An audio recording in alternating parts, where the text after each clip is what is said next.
সন্তান মায়ের পেটে আসলো 9 মাস 10 দিন, এই সন্তান 9 মাস 10 দিন মায়ের ঋতু বন্ধ থাকে, হাইজ বন্ধ থাকে। কেন? এই 9 মাস 10 দিন মায়ের রক্ত সন্তান খায়, সন্তান বেড়ে ওঠে, তার শরীর বেড়ে ওঠে মায়ের রক্ত থেকে, যেটা নাভির মাধ্যমে সন্তান গ্রহণ করে থাকে। এটা আল্লাহর সিস্টেম, আল্লাহ করে দিয়েছে এইভাবে। তো এই 9 মাস 10 দিন মা যা কিছু করবে তার প্রভাব ওই সন্তানের উপর পড়বেই পড়বে। এই 9 মাস 10 দিন যদি মা কোরআন তেলাওয়াত না করে, সালাত আদায় না করে, ঝগড়াঝাটিতে ব্যস্ত থাকে, পরকীয়ায় ব্যস্ত থাকে, টিভি সিরিয়াল দেখায় ব্যস্ত থাকে, জেনায় ব্যস্ত থাকে, তাহলে প্রত্যেক কুকর্মের প্রভাব ওই নিষ্পাপ সন্তানের উপর পড়বে। শুধু তাই নয়, 2.5 বছর বয়স পর্যন্ত সন্তান মায়ের দুধ খেতে থাকবে।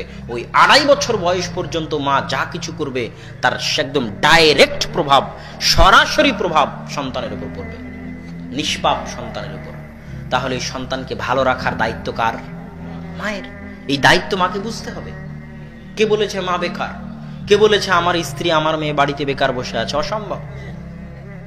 আপনার স্ত্রী হাউস ওয়াইফ এই নামটাও ঠিক নয়, হাউস মেকার।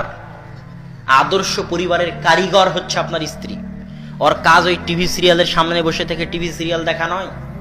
এটা একজন স্ত্রী এবং মা বোনের কাজ নয় যে সারাদিন টিভির সামনে বসে থেকে হিন্দি ইন্ডিয়ান সিরিয়াল দেখবে আর সমাজকে নষ্ট করবে, আর পরকীয়ার জন্ম হবে সমাজে এই সিরিয়ালগুলো থেকে। এটা মা এবং বোনের কাজ নয়। তার কাজ বাইরে গার্মেন্টসে গিয়ে চাকরি করা, এটাও তার কাজ নয়। এগুলো অপশনাল, এগুলো করতে পারে, শর্ত সাপেক্ষে করতে পারে।